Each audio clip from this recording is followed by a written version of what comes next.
तो नाउ आज के इस क्लास में सबसे पहले हमारा टॉपिक है motion on a charge particle in a uniform magnetic field. कि अगर कोई चार्ज पार्टिकल मोशन करता है किसी यूनिफॉर्म मैग्नेटिक फील्ड में तो उस पर कितना फोर्स अप्लाइड होता है तो उसको हम फाइंड करेंगे। तो अगर कोई पार्टिकल्स परपेंडिकुलर है वेलोसिटी से मूव कर रहा है और मैग्नेटिक फोर्स के परपेंडिकुलर है तो उसमें क्या होगा, कोई भी वर्क नहीं होता है, क्योंकि हम जानते हैं कि F is equal to small Q V cross B. ठीक है, तो हेंस एनर्जी और स्पीड अगर particle doesn't change due to magnetic force तो हमारा वहां पे जो मैग्नेटिक फोर्स होगा वो प्रोवाइड करेगा सेंट्रीपिटल फोर्स। ये देखिए इस तरह से कि वो वी वेलोसिटी से मोशन करता रहेगा पार्टिकल और उसका फोर्स की डायरेक्शन कहाँ होगी, सेंटर की तरफ। तो जो भी फोर्स हमेशा किसी भी सर्कुलर पाथ में सेंटर की तरफ होते हैं तो उसे हम बोलते हैं सेंट्रीपिटल फोर्स, सेंटर की तरफ लगते हैं। जैसे कि ये भी देखा होगा, इसके बहुत सारे एग्जांपल्स हैं। साइकिल सवार किसी कर्व्ड पाथ में अगर मोशन करता है तो अपनी बॉडी को उस तरफ झुका देता है और काफ़ी बड़ी रेडियस की पाथ को चूज करता है। तो उनके पीछे भी रीज़न यही है कि सेंटर की तरफ फोर्स लगता है, सेंट्रीपिटल फोर्स। और ये सेंट्रीपिटल फोर्स होता है F is equal to M V square upon R. ठीक है, और F को हम क्या लिख सकते हैं, F को हम जानते हैं मैग्नेटिक फोर्स से कि हम F को लिख सकते हैं small Q V cross B. लेकिन हमारे पास V और B क्या है, दोनों परपेंडिकुलर ईच अदर है। तो साइन थीटा जो होगा हमारे पास टर्म वो यहाँ से 90 हो जाएगा। F is equal to Q V cross B, ये मैग्नेटिक फोर्स आया था, Q is equal to V B sine theta. Sine 90 की वैल्यू होती है 1, तो यहाँ हमारे पास सिर्फ क्यू वी वी फोर्स बचेगा। So M V square upon R, एक वी से एक वी की पावर कैंसिल खत्म, तो आपके पास आर की वैल्यू आ जाएगी यहाँ पे। रेडियस जो होगा इस सर्कुलर पाथ का वो कितना हो जाएगा, radius M V upon Q V. अगर कोई चार्ज पार्टिकल मोशन करता है किसी यूनिफॉर्म मैग्नेटिक फील्ड में तो उसका पाथ सर्कुलर होता है अगर v और b speed of the velocity, particle की स्पीड या वेलोसिटी और मैग्नेटिक फील्ड एक दूसरे के परपेंडिकुलर हों। ठीक है, और उस सर्कुलर पाथ का रेडियस होता है r is equal to M V upon Q V. m is the mass of the charge particle, v is the velocity of the charge particle, q is the charge of the charge particle, and b is the magnitude of the magnetic field. Or where r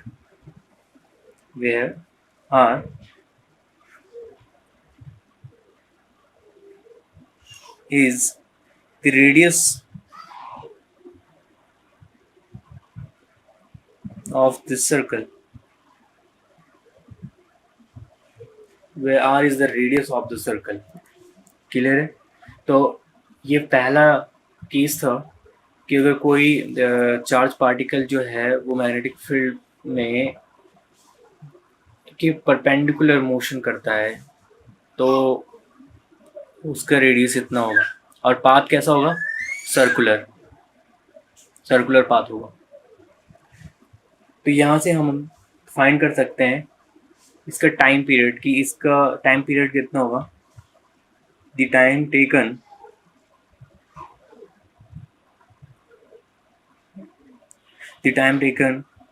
to complete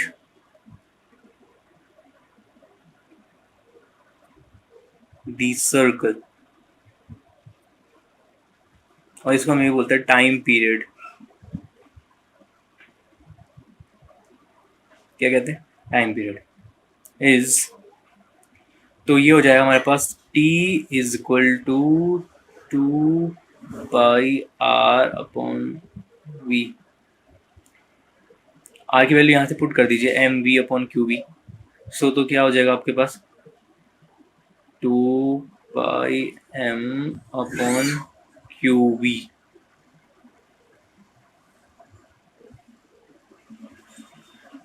this is a very important formula for time period.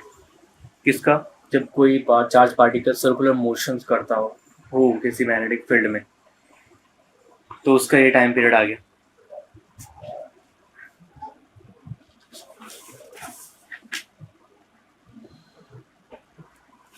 Next हम बात करते हैं इसकी frequency की।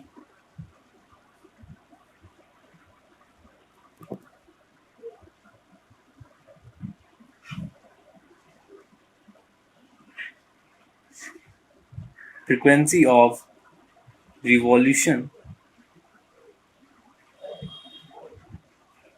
Is, तो frequency क्या होगी? Nu is equal to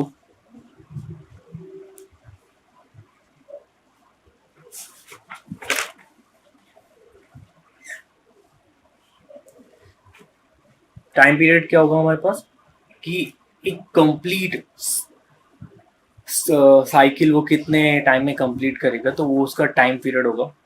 तो टी इज इक्वल टू, तो कंप्लीट साइकिल का मीनिंग यही है कि time is equal to distance upon velocity. तो डिस्टेंस क्या होगी? उसका सरकमफ्रेंस सर्कल का 2πr, ठीक है, और सरकमफ्रेंस होता है 2πr अपॉन ये वेलोसिटी। तो time is equal to distance upon velocity, ये डिस्प्लेसमेंट अपॉन वेलोसिटी। तो 2πr अपॉन वी हो जाएगा, और r की वैल्यू यहाँ पे M V upon Q B है।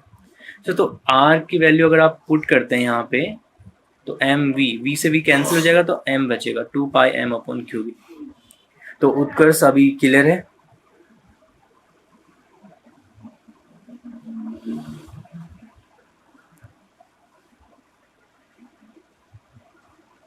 ठीक है, अभी आगे बढ़ूं?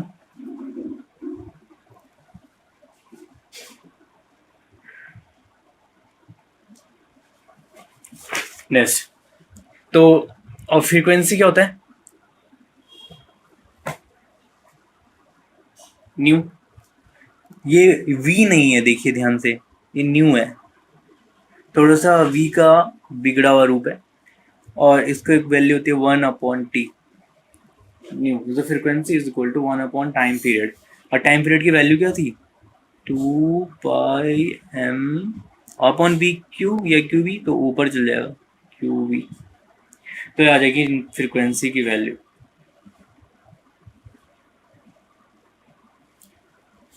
This is a frequency of revolution. क्या बात समझ में आई? This is a frequency of revolution.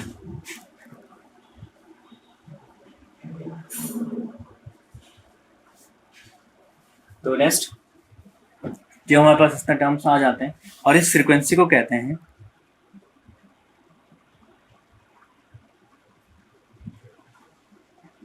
This frequency is called the cyclotron frequency.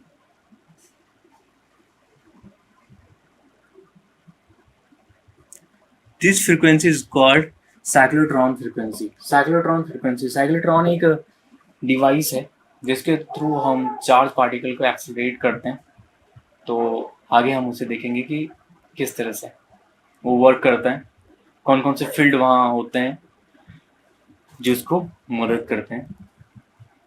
तो ये वेरी इंपॉर्टेंट पॉइंट्स थे कि ये अगर कोई चार्ज पार्टिकल है और वो सर्कुलर मोशन कर रहा है किसी यूनिफॉर्म मैग्नेटिक फील्ड में, तो उसका रेडियस, टाइम पीरियड और ये फ्रीक्वेंसी आपको पता होनी चाहिए।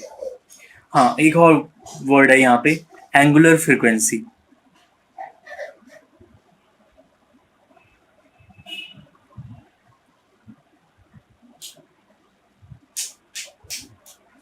एंगुलर फ्रीक्वेंसी उसे हम डिनोट करते हैं ओमेगा से। Omega is equal to 2π nu. Nu की वैल्यू यहाँ से रख लीजिए, तो क्या हो जाएगा? 2π से 2π कैंसिल हो जाएगा वैसे, और न्यू की वैल्यू आप रख लीजिए ऐसे, क्या हो जाएगा? Q B upon 2πm। तो आपके पास क्या बचेगा? Q B upon M. So this is a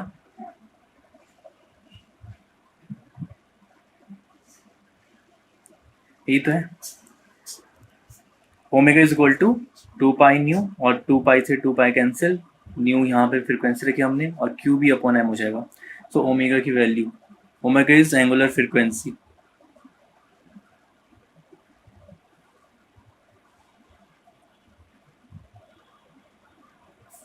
ये नेक्स्ट इसका सेकंड केस आता है, वो ये है कि अभी तो क्या था, चार्ज पार्टिकल की वेलोसिटी और मैग्नेटिक फील्ड एक दूसरे के परपेंडिकुलर थे, लेकिन अब परपेंडिकुलर ना हो, अगर चार्ज पार्टिकल किसी थीटा एंगल पे मोशन करता है यूनिफॉर्म मैग्नेटिक फील्ड में, समझ रहे हो ना आप, परपेंडिकुलर मीन्स थीटा 90 हो सकता है, जीरो के बारे में हमने पढ़ लिया है कि वहाँ पे फोर्स पे क्या इफेक्ट होगा, लेकिन अभी हम पढ़ रहे हैं कि थीटा एंगल्स पे चार्ज पार्टिकल मोशन करता है किसी यूनिफॉर्म मैग्नेटिक फील्ड में. तो if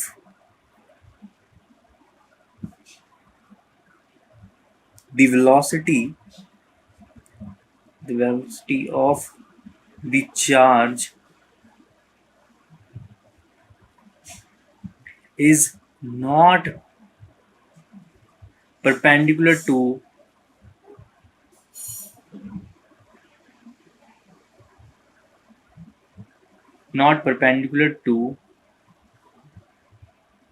the magnetic field,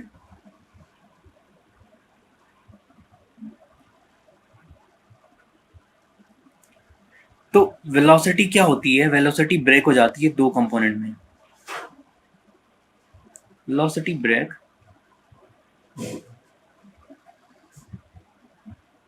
to component.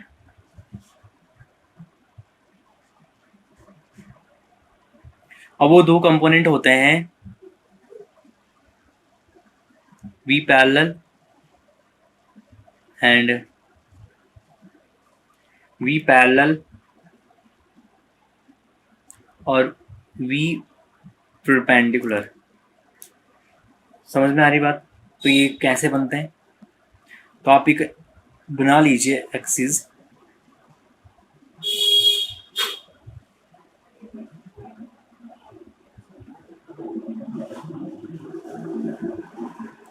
इसे आप x कहिए,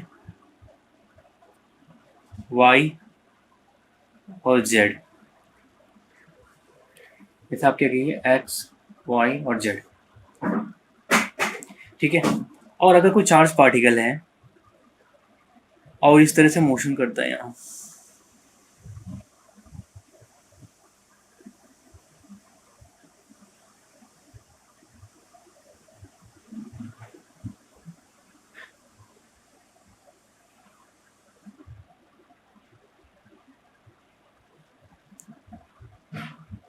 ये मोशन कर रहा हूँ,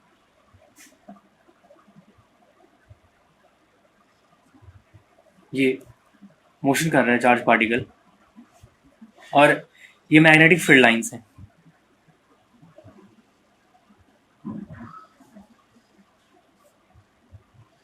ये क्या है आपकी मैग्नेटिक फील्ड लाइंस बी. तो यहाँ पे जो वेलोसिटी होगी इसकी कंपोनेंट्स की, ये तो होगा v, और इसके दो कंपोनेंट बन जाएंगे ये this is a v perpendicular, और ये होगा आपका v पैरेलल.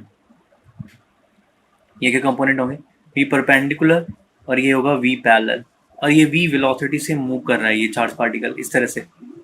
तो अब चार्ज पार्टिकल इस तरह से मूव करता है, और ये होगी इसकी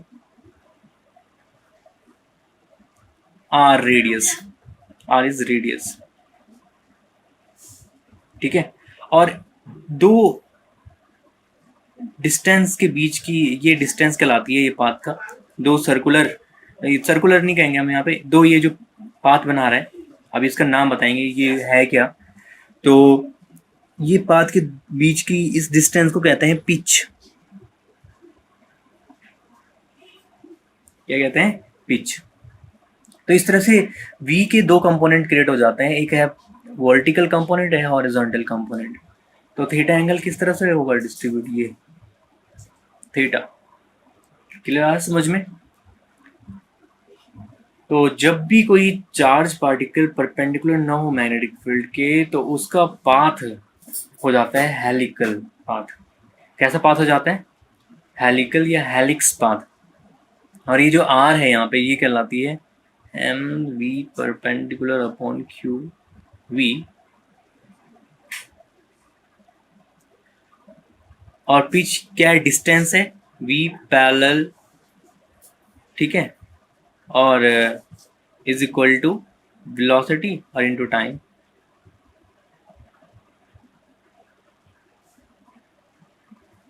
pitch is equal to V parallel into time period. और वी पैरेलल तो आपके पास पता ही है आपको, वी पैरेलल को आप ऐसा रहने दीजिए, मल्टीप्लिकेशन टाइम पीरियड क्या होता है, टाइम पीरियड होता है 2πm अपॉन क्यू बी। तो ये बन जाता है पिच का फॉर्मूला। जो दो हेलिक्स के बीच की डिस्टेंस है उसे हम कहते हैं पिच। तो the resultant path is a helix. इस पाथ को कहते हैं हम हेलिक्स। ये कि जब कोई चार्ज पार्टिकल क्या करे, कोई थीटा एंगल पे मोशन कर रहा हो किसी मैग्नेटिक फील्ड में, यूनिफॉर्म मैग्नेटिक फील्ड में, तो उसका पाथ किस तरह से हो जाता है, हेलिक्स पाथ, सर्पिलाकार, जैसे सांप होता है रिंगा हुआ, इस तरह से, इसे बोलते हैं हेलिक्स। तो क्या बात समझ में आई ये सब? तो ये हल्के से रिवीजन कर लेते हैं अभी तक जो हमने क्या करा। सबसे पहले हमने बताया कि अगर कोई चार्ज पार्टिकल है वो मोशन कर रहा है किसी भी यूनिफॉर्म मैग्नेटिक फील्ड में, और वी जो है परपेंडिकुलर है मैग्नेटिक फील्ड के, तो उसका पाथ होगा सर्कुलर पाथ, ठीक है।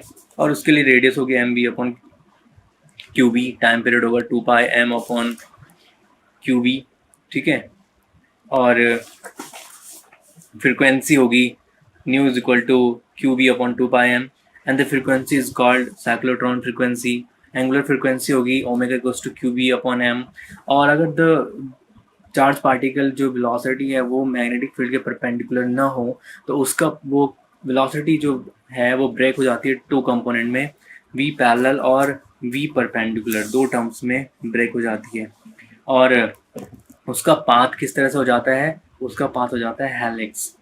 और ये था important for the charge particle motion in a magnetic uniform magnetic field. तो क्या समझ में आई? हाँ ना बोलो। यहाँ तक क्वेश्चन फिर से एक बार पढ़ लेता हूँ मैं। What is the radius of the path of an electron mass 9.1 into 10 to the power minus 31 kg and charge 1.6 into 10 to the power minus 19 coulomb? 1.6 into 10 to the power minus 19 coulomb, moving at a speed of 3 into 10 to the power 7 meter per second in a magnetic field of 6 into 10 to the power minus 4 Tesla perpendicular to it. तो frequency find करनी है और energy निकालना है। हाँ, तुम क्या पूछ रहे हो कि किलो इलेक्ट्रॉन वोल्ट में, समझ में नहीं आया तुम्हें? किलो इलेक्ट्रॉन वोल्ट क्या है, एक यूनिट है एनर्जी की। जब कोई चार्ज पार्टिकल मोशन करते हैं तो वहां पे हम इस यूनिट को यूज करते हैं, किलो इलेक्ट्रॉन वोल्ट को, ठीक है। और इसकी वैल्यू होती है 1 electron volt equal to 1.6 into 10 power minus 19 joule. जब तुमने इलेक्ट्रिक पोटेंशियल स्टार्ट करा होगा तो वहां पे इलेक्ट्रॉन वोल्ट के बारे में तुम्हें बताया गया होगा, नहीं तो 10th में भी पढ़ा होगा, 1 इलेक्ट्रॉन वोल्ट, ठीक है। तो जल्दी से फटाफट इसका रेडियस फाइंड करिए पहले और फिर फ्रीक्वेंसी निकालिए।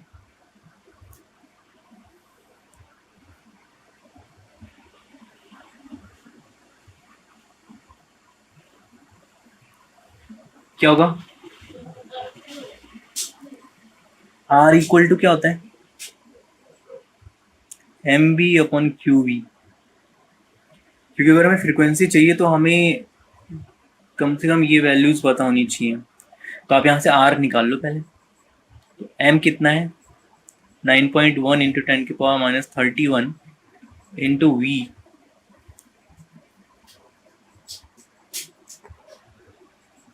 तो वैल्यू रख लो। वी वेलोसिटी कितनी है, स्पीड कितनी है, 3 इंटू 10⁻7।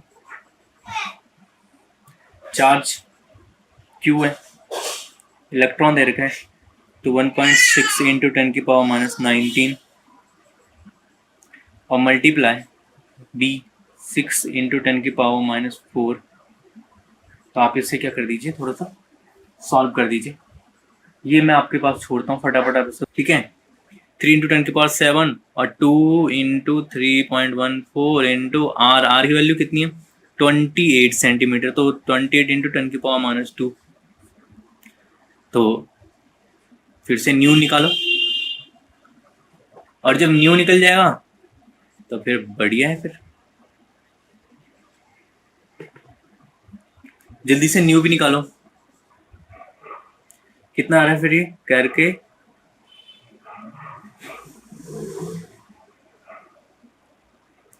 40.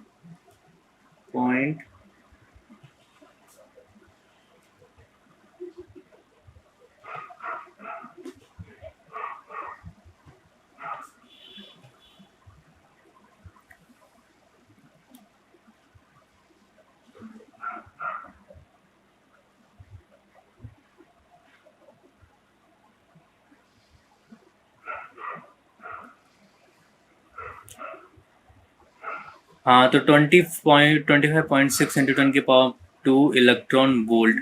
और इसको देखो, एक पॉइंट को इधर ले आओ तो ये बन जाएगा 2.56 इंटू 10⁻3 इलेक्ट्रॉन वोल्ट। 10⁻3 को मीन्स किलो, तो 2.56 किलो इलेक्ट्रॉन वोल्ट। हमें एनर्जी इसी में फाइंड करनी थी। क्वेश्चन में लिखा हुआ था कि आपको एनर्जी किस में निकालना है, किलो इलेक्ट्रॉन वोल्ट में निकालना है। तो आ गया, तो बहुत ही अच्छा क्वेश्चन था ये। इसमें तीनों चीज़ आ गया, आपकी फ्रीक्वेंसी, रेडियस और एनर्जी। समझ में आ रहा है?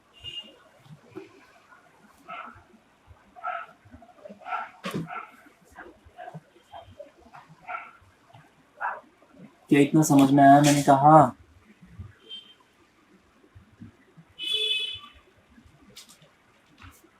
किसी को दिक्कत, प्रॉब्लम, समस्या? हाँ ना बोलो, आया कि नहीं आया? जोले चमका। हाँ तो ठीक है, तो मजा भी आई होगी तुम लोग करते क्वेश्चन। जानते हो ना तुम लोग, torque force multiple by perpendicular distance, या ठीक है, हम multiply by perpendicular distance is called torque. तो सही बात है। तो इसको आप रेक्टेंगुलर लूप मान लीजिए, पी क्यू आर एस। और जब इसमें पी क्यू आर एस से है तो इसमें क्या है कि ये फोर्स अप्लाइड हो रखे हैं। इसको आप F1 कहिए और ये F3 है। परपेंडिकुलर डिस्टेंस में फोर्स अप्लाइड है ना ब्रो। तो ये हो गया। अच्छा अच्छा अच्छा, और ये बहुत अच्छा, F2 F4 F1 F3, this is perpendicular distance multiply by force, torque. और ये आई करंट फ्लो हो रहा है भाई साहब टॉर्क में, ये आई करंट फ्लो हो रहा है भाई टॉर्क में, ये आई करंट फ्लो हो रहा है भैया टॉर्क में, ठीक है भैया। और ये कैसा है, एंटी क्लॉकवाइज। कैसा ये, एंटी क्लॉकवाइज। इन पॉइंट्स के नाम लिख लीजिए भैया, P Q R S T U, S T U, you कर दीजिए इसको, वी कर दीजिए और डब्ल्यू कर दीजिए इसको, ठीक है भैया। तो ये आ गया आपका रेक्टेंगुलर लूप। आप इसकी लेंथ को भैया मान लीजिए स्मॉल एल, और इसको आप मान लीजिए भैया बी। ठीक है भैया, तो आपको पता है, आपने पता नहीं क्या क्या रूल पढ़े हैं, जैसे फ्लेमिंग का left hand right hand rule पढ़ा है, आपने मैग्नेटिक फील्ड की डायरेक्शंस को दिखाने के लिए स्क्रू रूल भी पढ़ा है कि अगर आप स्क्रू को इस तरह से कसते जाएं तो मैग्नेटिक फील्ड लाइंस क्या होंगी। अगर ये थंब आपका किसको इलेक्ट्रिक करंट के डायरेक्शन को फ्लो कर रहा है तो फिंगर्स क्या होती हैं, मैग्नेटिक फील्ड लाइंस को दिखाती हैं। जैसे स्क्रू को रूल करते हैं ना ऐसे, तो टाइट कर दे टाइम्स, तो देखिए वो क्या होता है एंटी क्लॉकवाइज, लेकिन यहाँ पे क्लॉकवाइज। आप देखिए आप यहाँ पे इसको क्लॉकवाइज डायरेक्शन में घुमा रहे हैं, तो क्लॉकवाइज एंटी क्लॉकवाइज में जा रहा है, तो इसमें डायरेक्शन क्या होगी मैग्नेटिक फील्ड की,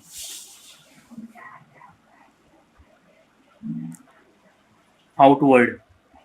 ये पॉइंट जो है वो बी मैग्नेटिक फील्ड का है। ये कौन कहाँ से हम निकाल रहे हैं, राइट हैंड थंब रूल से, ठीक है, मैक्सवेल स्क्रू रूल से। ये पढ़ा है कि नहीं पढ़ा है मैक्सवेल स्क्रू रूल।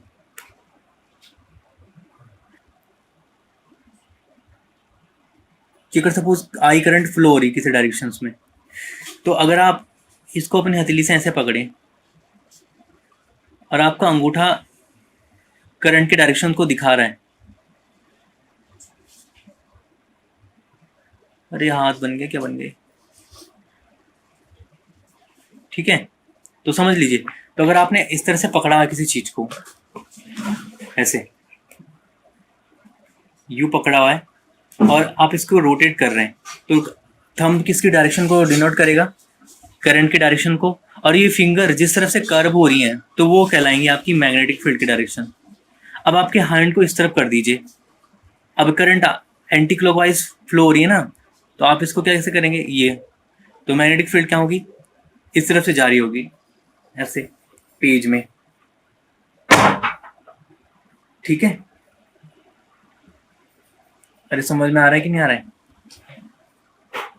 क्योंकि अगर आप ये देखेंगे कि करंट की डायरेक्शन किस तरफ है, अगर डायरेक्शन जैसे यहाँ है, समझ में आ रहा है तुम्हें, हाँ थोड़ा बहुत समझ में आना चाहिए कि अंगूठा करंट की डायरेक्शन को दिखाएगा और ये फिंगर जहाँ की तरफ कर्ल होंगी तो वो दिखाएगा मैग्नेटिक फील्ड की डायरेक्शंस को। तो इसमें मैग्नेटिक फील्ड कैसा होगा, यूं, ऐसे। और अगर करंट की डायरेक्शन अपोजिट हो जाएगी आई, तो मैग्नेटिक फील्ड कैसा होगा,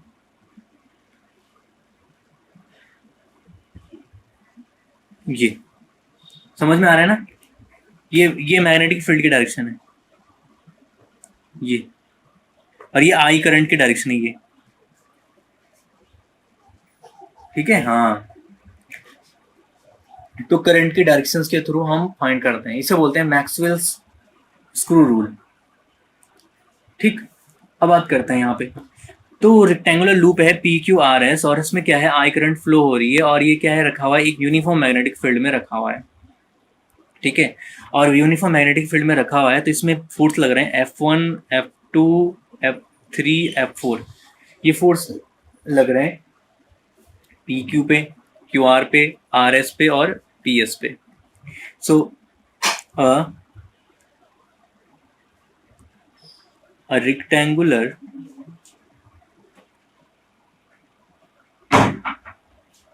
loop PQRS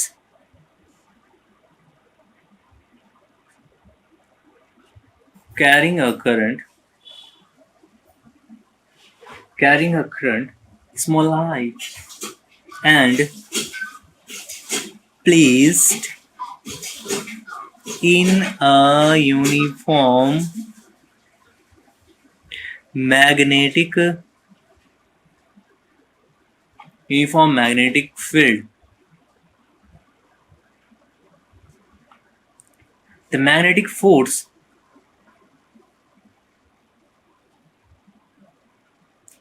the magnetic forces F1, F2, F3 and F4, F1, F2, F3 and F4 on the wires PQ, QR, RS and SP are obtained by using the equation. क्या होगी वो equation? हमने निकाला था, अगर कोई मैग्नेटिक फोर्स किसी current carrying loop के लिए या करंट कैरिंग वायर के लिए, तो क्या होता था? F is equal to I L cross B. हमने फाइंड करा था पिछले वाले क्लास में, I multiply L cross B is very important. ये किसी करंट कैरिंग वायर के लिए है मैग्नेटिक फोर्स. तो क्लियरली आपके पास जो F1 है और F3 है वो दोनों में सेम फोर्स होगा, और वो कितना होगा? देखिए F1 ये है, F1 ये है और F3 है, और ये इस वाली डिस्टेंस के लिए. तो इनमें क्या होगा? देखो इनकी वैल्यू हो जाएगी आई एल बी, और F2 एंड F4 इनकी वाले डिस्टेंस के लिए क्या होगा? I small B capital B. क्यों? क्योंकि F2 और F4 इस पे लग रहे हैं, इस वाले बिट्स पे, और ये L डिस्टेंस पे लग रहे हैं. अरे आया कि नहीं आया? अरे हाँ ना बोलो. यहाँ पे कोई दिक्कत नहीं होनी चाहिए टॉर्क में. तो फिर से देखो, ये फोर्स होता है, ये फोर्स पता है ना, F equal to I L cross B. ये किसी भी वायर के लिए होता है, अगर कोई वायर में आई करंट फ्लो हो रहा है. तो F1 और F2, F3 फोर्स, ये देखो F1 इस लेंथ में लग रहा है PQ पे. अब PQ की लेंथ कितनी है भैया? L है ना. अरे कृष्णा है ही नहीं.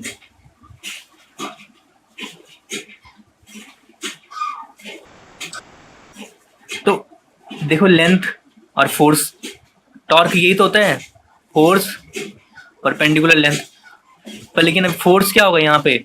ये F3, और उसको हम क्या लिखेंगे? I L B. समझ रहे हो? और इस वाली वायर पे आर की, और इसकी लेंथ कितनी है? बी. तो यही तो इस यहाँ पे एल को चेंज कर रहे हैं, बस एल और बी रख रहे हैं, जहां फोर्स जिस तरफ लग रहा है तो वहां पे. और ये F and F4 equal to ये है, ये दोनों सेम है. तो रिजल्टेंट फोर्स कितना हो जाएगा पूरे लूप पे? The resultant force must be 0, क्योंकि एक जीरो कैंसिल कर देगा. एक क्लॉकवाइज में है तो एक एंटी क्लॉकवाइज में है. देख रहे हो ना, इस समय करंट का डायरेक्शन इधर है, यहाँ इधर है, लेकिन F1 और F3 बराबर है 0. यहाँ ओ, ये तो बहुत गड़बड़ हो गई, इसमें तो बहुत दिक्कत आ गई. तो होता क्या है? तो होता ये है कि हम इसको लूप को जब रोटेट करेंगे तब यहाँ पे जो रिजल्टेंट फोर्स है वो 0 नहीं होगा. तो अब हम क्या लिख रहे हैं? Hence the resultant torque, क्योंकि जब फोर्स ही 0 हो गया तो resultant torque on the loop is 0. अरे भैया 0 हो जाएगा भैया.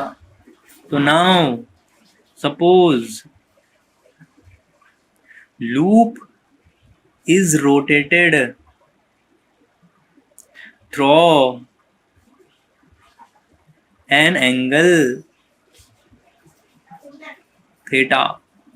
किसी थीटा एंगल पे इस लूप को थोड़ा रोटेट किया जाता है, theta about the line W line, ये है भैया, ये है भैया डब्ल्यू लाइन।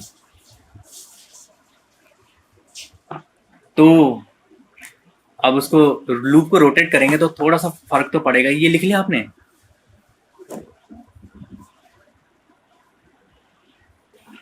तो देखो ये क्या करा हमने, इस लूप को रोटेट करा, ऐसे ऐसे रोटेट करा। कितने एंगल पे? थीटा एंगल पे रोटेट करा।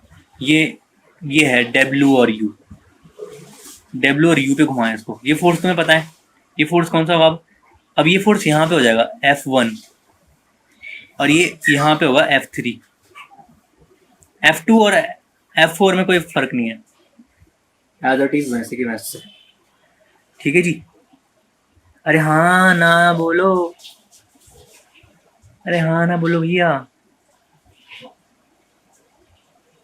ये V थी, ये V डैश, ये T थी, ये T डैश। अरे तुम लोग थोड़ा सा देख रहे हो, समझ में आ रहा है कुछ? डायग्राम बहुत जल्दी तो नहीं बना दिया मैंने?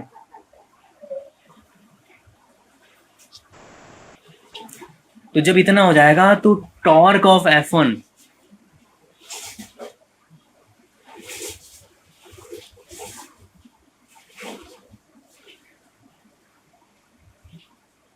कितना हो जाएगा? ये O T dash cross F1, ये तो बोला फोर्स और perpendicular distance is equal to, और ये कितनी होगी वैल्यू? देखो ये टोटल कितनी थी? B, और ये थी L।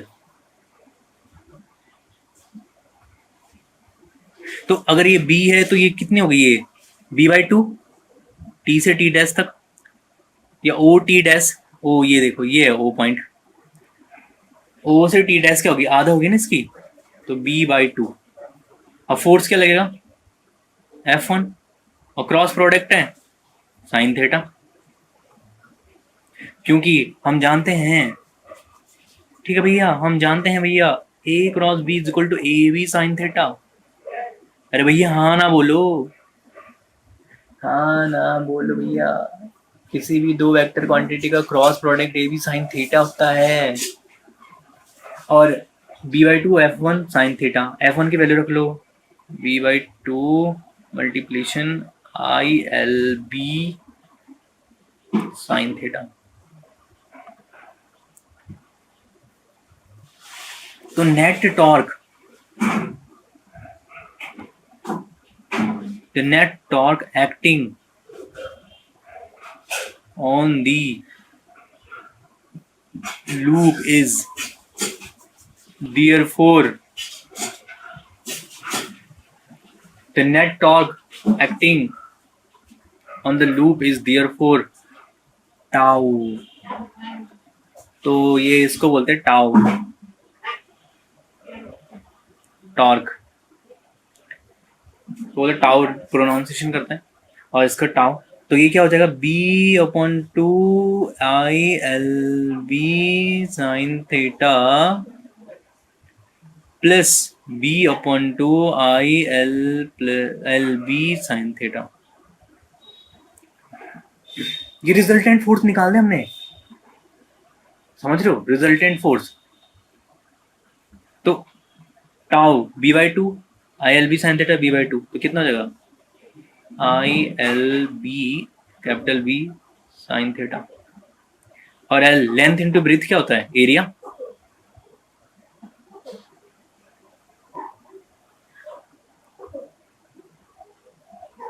और इसको टाउ हम लिख सकते हैं IA cross B।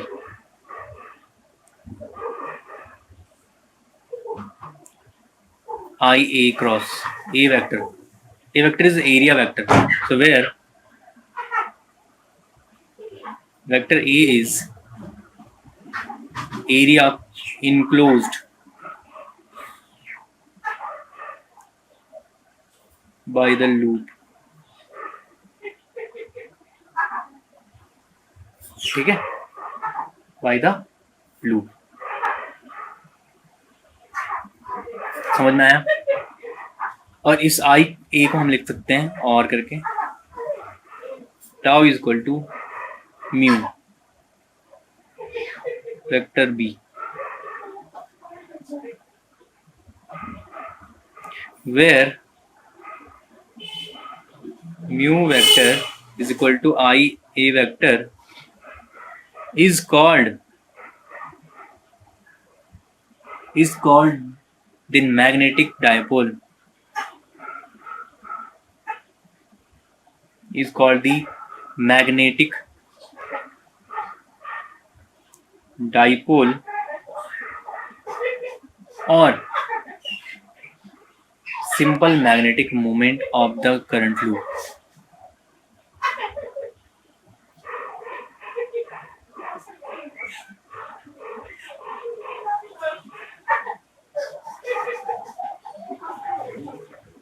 Of the current loop.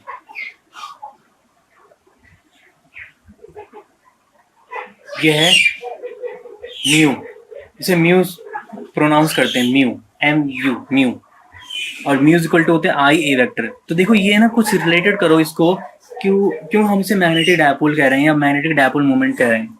आपने इलेक्ट्रिक फील्ड में भी इस तरह की चीज को पढ़ा हुआ है, आपने इस तरह की चीज को इलेक्ट्रिक फील्ड में भी पढ़ा हुआ है। और इलेक्ट्रिक फील्ड में आप क्या पढ़ते थे? इलेक्ट्रिक फील्ड में आप देखते थे tau is equal to P cross E, पीज होता था वहां पे इलेक्ट्रिक डायपोल मोमेंट। तो सेम एज वही यहाँ पर म्यू क्या है? मैग्नेटिक डायपोल मोमेंट है। इसकी वैल्यू होती है यहाँ पे आई ए वेक्टर, और वहां पे पी की वैल्यू क्या होती थी? Q into L. तो वहां पे एक इलेक्ट्रिक चार्जेस की सिंपलेस्ट डिस्टेंस होती थी।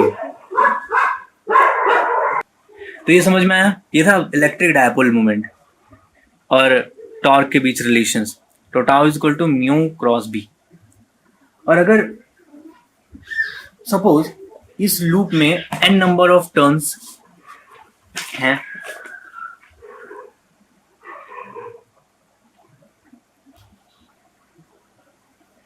If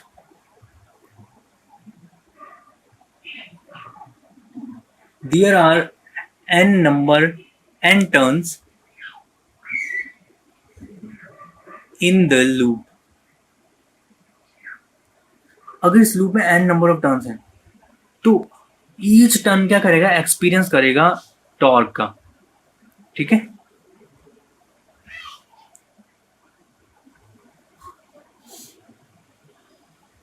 each turn experience a torque. The net torque is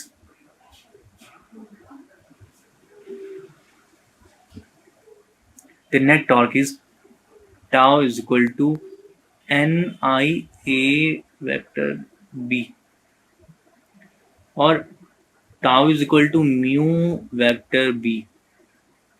दोनों सेम ही है। n इसके साथ ही मल्टीप्लिकेशन हुआ है a के साथ ही।